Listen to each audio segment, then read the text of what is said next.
Hey everyone, it's DrRic, and hope you're having a good mid-November weekend. It's Sunday the 14th, and I was inspired by a consult that I had yesterday with one of my warrior patients, Sherry. And if you're new to the channel, thank you, and think about subscribing and clicking the alert button to find out when I do new videos. If you're looking for a doctor, go on over to my Herbal 411 website to check out how to become a new patient. My patients are warriors, and even if it doesn't seem like they're warriors, eventually we get to the point where lifestyle is dialed in so that we're somewhat bulletproof to disease.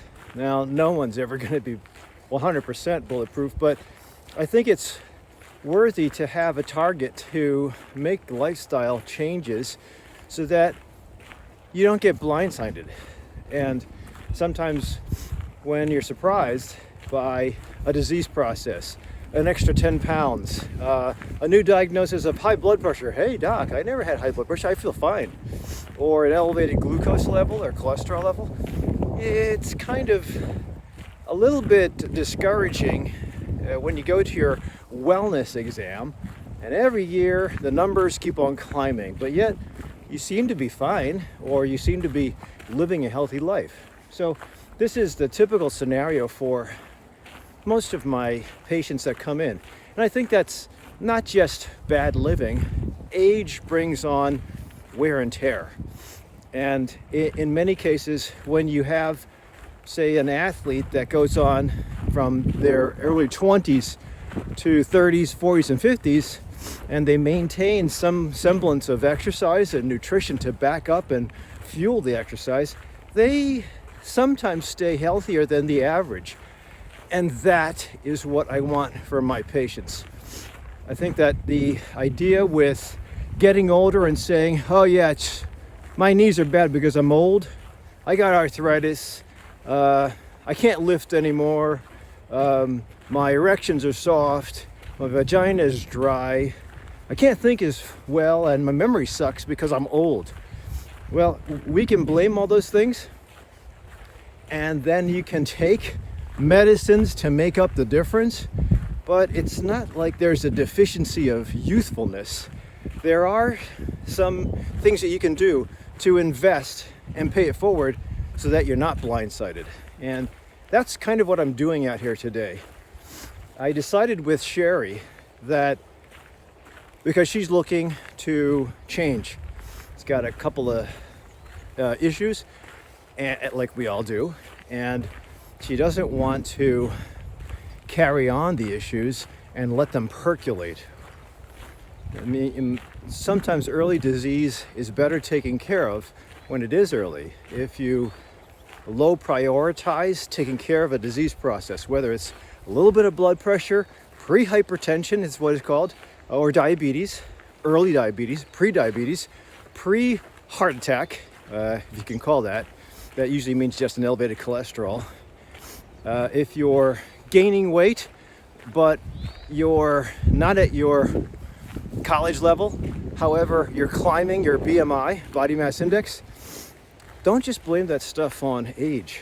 In fact, I think that if you flip around your prioritization of what you're supposed to do every week, we all want to invest in a 50-hour work week and do the best at our jobs as we can so that we be the best and attract more clients or patients or whatever industry you're in. I think it's fair to prioritize work and knowledge and learning so that you do the best you can. But when you lowball your exercise, your weekly exercise, your quality of sleep, and the nutrition that you invest in to feed the exercise or your learning skills, I think that you're going to end up hitting the wall and you'll accelerate your entrance into medical disease faster.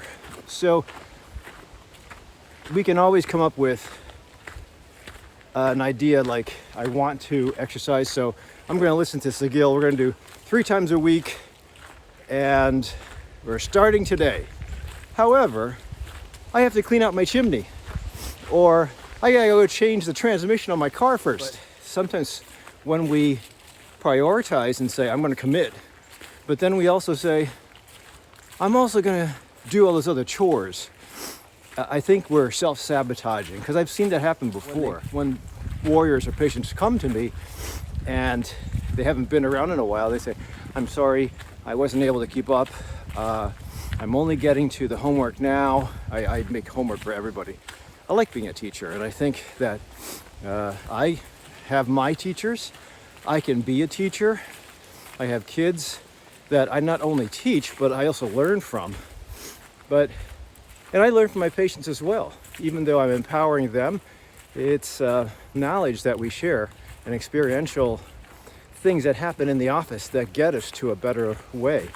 So, and that also explains, or is an important point, that lifestyle change is not cookie cutter. So if you don't have a doctor that you like, or a guide, a personal trainer, a coach, you just can't find anybody. And that's the way it was with COVID, because everybody was locked in. If you can't find anybody and you just try to apply a standard action, or at least let's call it this way, a standard actionable lifestyle change, like a paleo diet or CrossFit exercise or training for a marathon, I think it's important to know the cookie cutter techniques and algorithms are just that. They are meant to explain how the majority of people had gone into that sport. But what you don't hear about is that you really have to fine tune the training that you have to your body type, your metabolism, your age, so that you can dive into that sport or that activity. So it's even running or walking, hiking. There's different, you would think walking, I'm just gonna walk for exercise, and that's a fair exercise. I think being active is important, but when you take it the next step and you walk quickly, or you do Nordic walking, or you jog to take it to the next level, you would think, anybody can do it. You don't really need any training to do that stuff, but you do. I've seen many people try to express a run on their own, and I've just seen terrible form. And again, it's okay if you're just starting out, but when you're investing using a cookie cutter technique or a template that everybody has, again, I'll just back off to the marathon, because a lot of people will join a club, but many other people will try to train on their own just for convenience. And they want to do it, but they don't have time. But that's what I did. I wanted to prove back in 2009 and 2010. I ended up walking halfway because I bonked out at 13 miles, or at least at tent, where I usually volunteer. So I tapped out. I didn't turn in my chip. I just made it to 13 miles, but I walked the rest. 13-mile walk takes a long time, but I was able to finish the marathon in 6 hours or something like that. I forget. That started my hiking career because I found I enjoyed the walking part, legs tolerated it, and it was kind of cool walking through the last half of the marathon. So I applied it to walking in forest preserves, Devil's Lake, Starved Rock, and here I am leading hikes in national parks, 14,000 foot peaks in Colorado, and hopefully hitting Everest 2022, 2023. At least that's what I'm thinking. But that brings me right back to announcing this whole thing. So Sherry did a great turnaround by coming back to see me and committing. She's now ready to change. And some people do need time. But when it's time to go. And what we're going to do, because it's a little bit tough to start exercising now because of the cold of Chicago. I mean, it's like 30 degrees out now. I want to be able to give my patients and warriors an option to do something for the winter. it's okay to take it easy.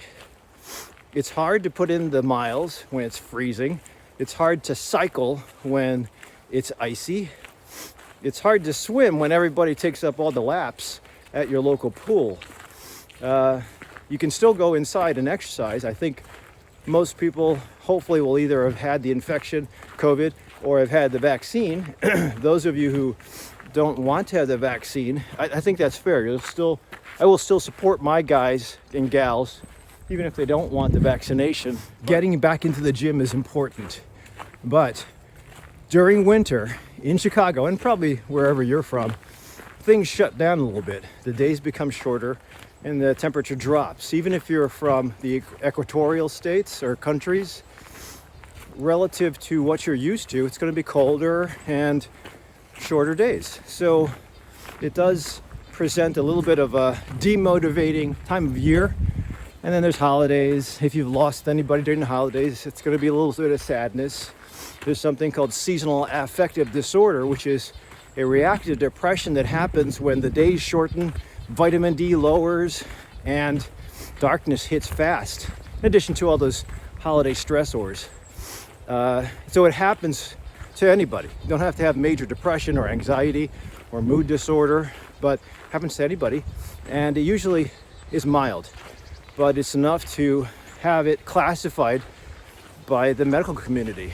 And in many cases, people, when they're demotivated or they have seasonal affective disorder that's flaring, they'll pull back. If you've never had depression before, just identify with this. If you've ever heard of somebody who died early, think about putting yourself in the position of the child for that person or the parent for that person, and it's sad. That's why it's called seasonal affective disorder. Seasonal affective disorder, SAD. It's sad to experience that or think about it, but that's what people go through. And it's very prominent when you're up in the northern states because the change in seasons is more obvious. But most of us that will feel that will withdraw, stay inside, not want to do anything, be unmotivated to invest in exercise. And that is why if you start your journey now and make it a ritual by high prioritizing instead of low prioritizing, then it becomes easy to do the routine. And let me explain that a little bit, but I gotta get out of the wind. That big oak tree is so cool. It's one of the few elevations here at Burndage Woods or Paul Wolf campgrounds. But the stretch that leads up to that guy is a little bit of an elevation change. I always like to have elevation change to pump the quads a little bit. If you need more, you can go to Swallow Cliff Stairs or Mount Hoy. On this is Pebble. So pea gravel or pebble will not get so soaked if you're 2 days or 3 days post rainfall or snow. If you're on mostly dirt, it will be a muddy and difficult hike.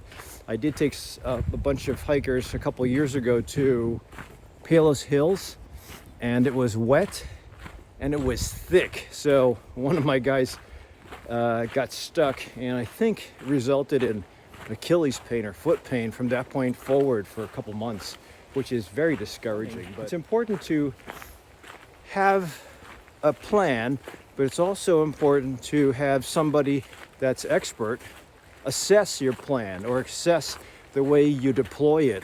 So if you're going to run,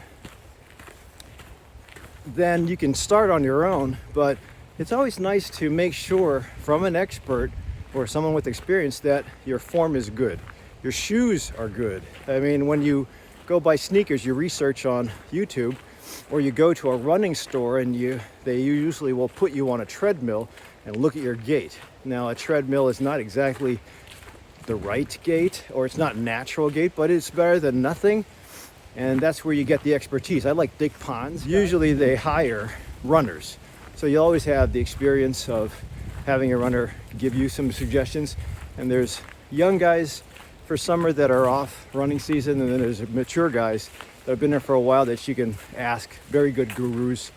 And it's a nice community. So, and this is what I want to do is, you don't have to pay for a trainer to watch you every step of the way. But again, it's important, if you're not sure about the activity you're doing, to at least seek out somebody who has expertise in it and just ask, am I doing this the right way? Or if you're plateaued and you initially were getting some good results with strength or endurance or weight loss, fat loss mostly, and then you hit a plateau, maybe you're doing something different or wrong. Maybe you have to fine tune it.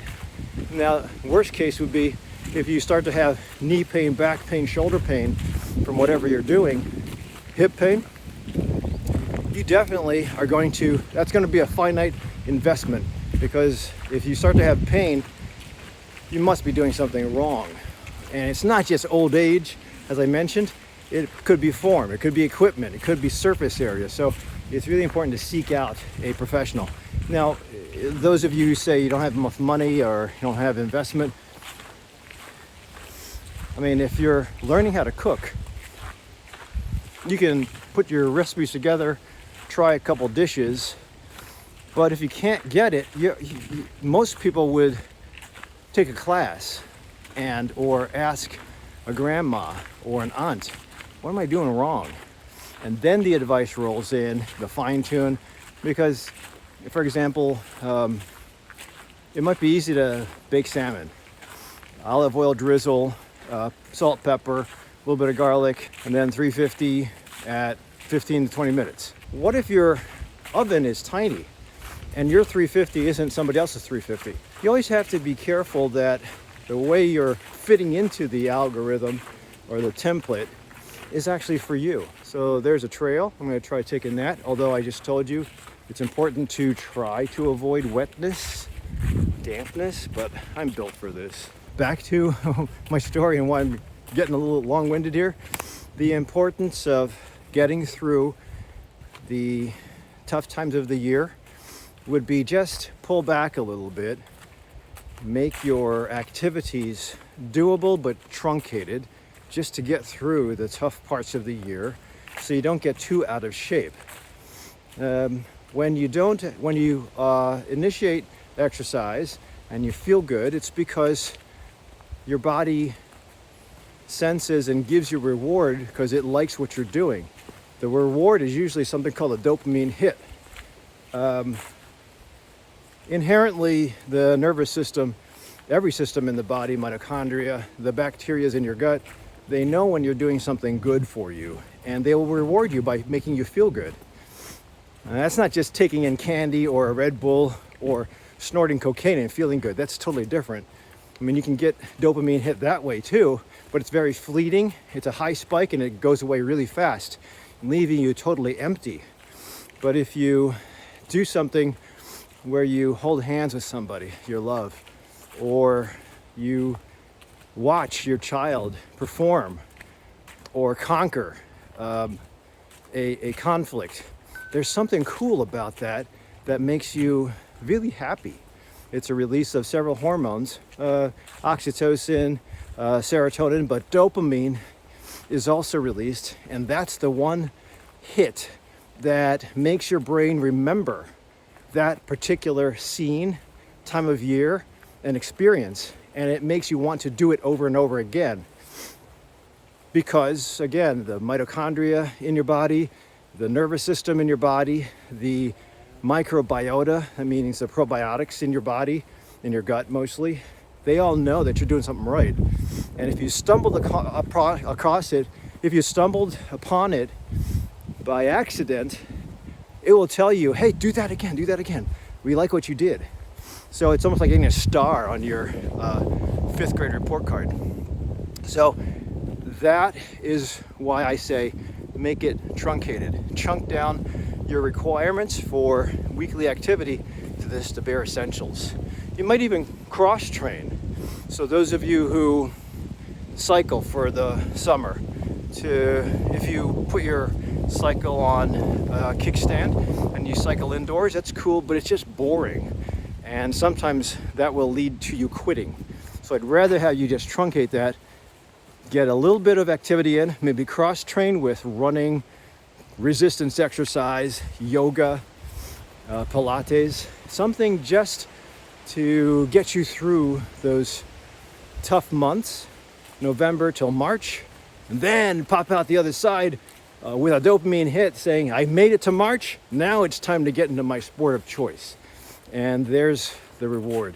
Because most of us will put away the sneakers, the bike, the equipment, and just enjoy the holidays. And that's fair, but usually if you come out of that with an extra 5 pounds and season in March, April, May starts up, you got an extra 5 pounds you got to deal with in addition to being out of shape. And when the years pass by, it'll be harder and harder to reverse that. So, and that's where the aging process kind of comes in, because as you decrease your hormone levels, the likelihood of muscle responding or coming back is lower and lower. So those of you who are aging, when you lose testosterone, estrogen, progesterone, cortisol, if you're a sleepy guy, or a DHEA, you will recover from your injury or from the setback, whether it's seasonal affective disorder or loss of a loved one or loss of a job, change of a job. You'll recover, but it'll be harder and harder to make that recovery stick or hit the recovery. So that's why I would say don't wait until your late 50s, 60s, or wait until you've hit menopause or menopause, because it'll be much harder then. And then you'll be blindsided, and then you will have to invest. Even if you have insurance, you're going to have to put money in, and probably a lot of it, because you're more out of shape, you're heavier, or you've got some deep disease that has already taken a toll. It's probably set in some damage. If you're damaged to severity, then that could potentially be irreversible.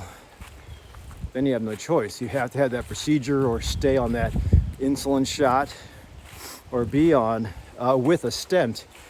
So it's important, again, to not be complacent. It's important to throttle and vary your activities. I think for colder months, I call it rest and restore. If you can take this block of time, November, December, January, February, and then come out in March, which happens to be the Shamrock Shuffle in Chicago, March 20th, and it was just opened up or announced. Not only am I going to do that, but it's going to be a prerequisite for a Bryce Canyon hike. Bryce Canyon is a really cool moonscape almost in Utah. I took a group to Zion. We wanted to go to Bryce Canyon last time, but we ran out of time. But it is so nice to see that. And what I've always wanted to do would be to wake up at sunrise, see Bryce Canyon's trails, or hit Bryce Canyon trails with a little hint of snow, and just enjoy that moonscape kind. You can research Bryce Canyon, check out the pictures of the hodos. They're so cool. But I want to do that this year. Had a family thing. This time I'm just going to do Bryce Canyon. So we're probably going to stay in hotels. Maybe some people will camp, but it's easy because most of the trails in Bryce Canyon, there are strenuous, what they call strenuous, but nothing compared to some of the elevations I've taken people to. But most of them are 5 to maybe 7 miles in length. And sometimes they're loops, sometimes they're up and backs. But either way, very easy, leisurely, but you do have to put some mileage in. You can't just go from couch to Bryce Canyon. I mean, it's a big investment, and the last thing you want to do is get there and then say, I'm too tired, it's 2 miles, I'm going back. I mean, you're gonna have to invest. So that's why I want my folks that want to go, this is their prerequisite. You do have to show up at the Shamrock Shuffle. And I think it's like $39 to enter. It's a good cause. But I also will have folks that are coming to Bryce, because we're going to be going as a group.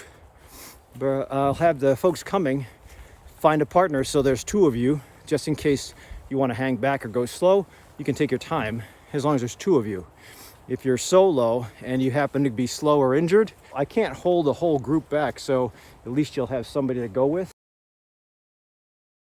Number one, you have to have 2 people.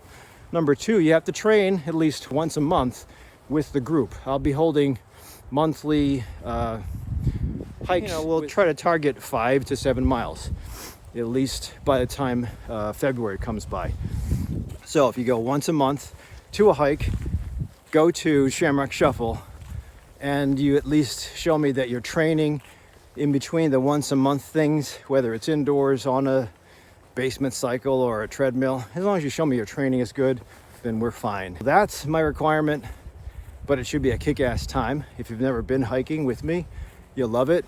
I'll be announcing as December rolls in the area we're all going to stay. You can probably just do bed and breakfast. They're cheaper than hotels, especially if we stay in groups, and the dates. And that is it. So thanks for watching and listening to my ranting. If you are demotivated, get motivated. Come out and join me. Even if you don't want to go to Bryce Canyon, come out and join us for a hike.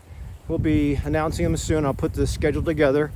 I will be doing more than just monthly hikes, so if you happen to be around, come on by. Hopefully you'll make it through the winter, and I really predict that COVID's going to be a chronic disease. The more you take care of whittling down your comorbid states, diabetes, high blood pressure, weight, inactivity, brain fog, all that stuff, IBS, the better you treat yourself, you will eliminate those diseases and those comorbid states a little bit at a time. It might take years, but you'll still fare better, because the pandemic was tough. But there's more coming. There's more diseases coming. There's cyber attacks coming. There's elections that'll hit again. So we have stressors and there's age. So we have stressors that will challenge us. If you wait till the last minute, right before the stressor occurs, it's gonna be tougher to get past the stressor. If you pay it forward and prepare for anything that comes your way, I think you'll fare better. So get training, stay healthy, eat right, get some really good sleep, and get a hug today. Thanks for watching. Don't forget to subscribe, hit the alert bell to find out when I do new videos, and I'll see you at the next